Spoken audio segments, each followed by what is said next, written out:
www.eclesiastes.com. Desde que el anglicanismo, siguiendo una tendencia que había surgido en la Edad Media, inauguró y llevó la cuestión del texto prueba a su máxima expresión, con la idea de tomar frases, palabras, expresiones fuera de contexto y hacerle decir a la Biblia lo que fuera, estamos ante una situación hoy día horrenda a nivel mundial, donde los cristianos están cada vez más divididos y en torno a la escritura.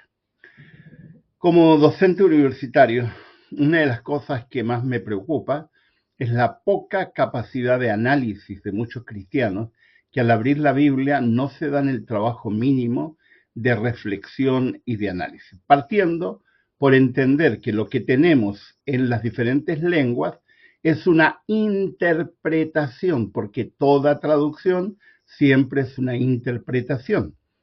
Partiendo de ello, eso significa que ante las dudas deberíamos recurrir a los textos no originales, porque tampoco tenemos ningún original, pero al texto griego o al texto hebreo para poder entender el sentido que las expresiones tienen. Dicho esto, hay un texto que suele utilizarse fundamentalmente por los machistas, los sexistas, los androcentristas, y que es criticado por todos los grupos feministas como un sesgo ideológico y misógino de Pablo. Me refiero a 1 Corintios, capítulo 11, versículo 3.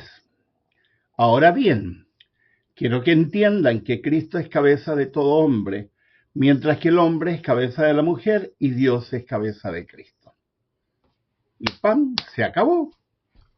Y a partir de ese único texto, crean toda una teología de jerarquización donde la mujer cristiana, tiene que estar sometida al más retrógrado estilo talibán afgano de que la mujer no tiene derecho a liderar, no tiene derecho a opinar, no tiene derecho a tener conciencia, no tiene derecho a elegir por sí misma, porque para eso su cabeza es el marido.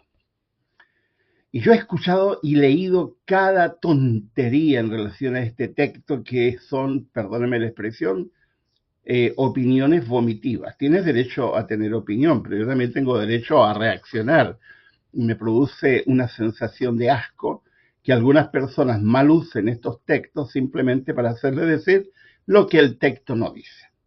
Bastaría con que siguiéramos leyendo para darnos cuenta que en este texto el apóstol Pablo va planteando varias cosas. Por ejemplo, habla de la mujer que ora o profetiza con la cabeza descubierta.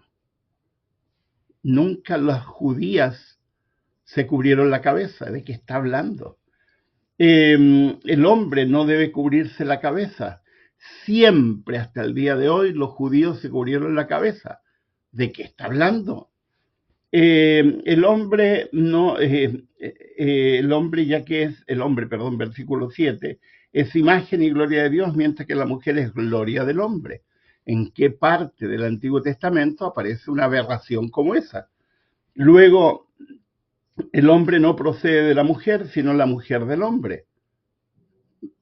Si tú me hablas de el costado, tal vez, pero si lo ves en Génesis 2, en la estructura narrativa del texto, no aparece, no es verdad. De hecho, la diferenciación de varón y mujer recién es a partir del versículo 23 y toda la creación está antes. Así que, evidentemente, aquí hay una falsedad absoluta.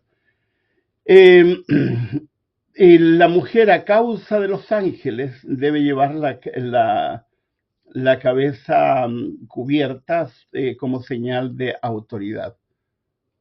¿Qué tontería es esa? Esto es una idiotez. ¿Y por qué? Porque bastaría leer el versículo 11 y 12 para entender que Pablo lo que está haciendo es criticando Es lo que técnicamente se llama un anacoluto. Hace un paréntesis donde escribe las tonterías que se decían en su tiempo para llegar al versículo 11 y decir, sin embargo, pero, empero, no obstante, son todas expresiones similares que se utilizan en las diferentes versiones. Cada vez que utilizamos una expresión como sin embargo, estamos diciendo, pero hay una idea que difiere de la anterior, que es distinta a la anterior. Y Pablo dice, sin embargo, en el Señor, es decir, en Jesucristo, en esta nueva visión de mundo, ni la mujer existe aparte del hombre, ni el hombre aparte de la mujer. Bueno, ¿cómo es la cuestión, Pablo? Si en el versículo anterior me está diciendo que la mujer procede del varón. Bueno, dice, en el Señor no es ni lo uno ni lo otro. Versículo 12. Porque así como la mujer procede del hombre, también el hombre nace de la mujer, pero todo proviene de Dios. Y luego sigue con otra parte del anacoluto, es decir, con el paréntesis.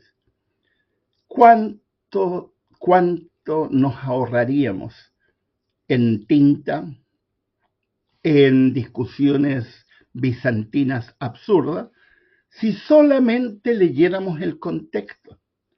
El versículo 11 y 12 tumba todas las otras expresiones que evidentemente eran ideas que tenían en Corinto, una ciudad griega, que tenían algunos que habían torcido el pensamiento hebreo, porque nada de eso aparece en la Torá ni en todos los escritos hebreos. Simplemente, como siempre ocurre, en ese momento la transmisión era prácticamente oral, le van poniendo y le van quitando. ¿Cuál es la lección? Cuando venga alguien y te dice, esto es palabra de Dios, di, momentito, voy a estudiarlo. Voy a estudiar el antes y el después y luego llegaré a una conclusión. Porque si leyeran el versículo 11 y 12, te darías cuenta que hay muchos mentirosos que están intentando engañarte diciendo que Pablo es misógino, que Pablo es androcentrista, que Pablo es machista, lo cual es falso. Si hay un personaje del Nuevo Testamento que intenta poner las cosas en su lugar e intenta ayudar a que entendamos que varón y mujer no deberían ser tratados con jerarquía, es Pablo. En otro momento hablaré de otros textos que supuestamente Pablo es misógino, cuando si los entiendes en su contexto es todo lo contrario.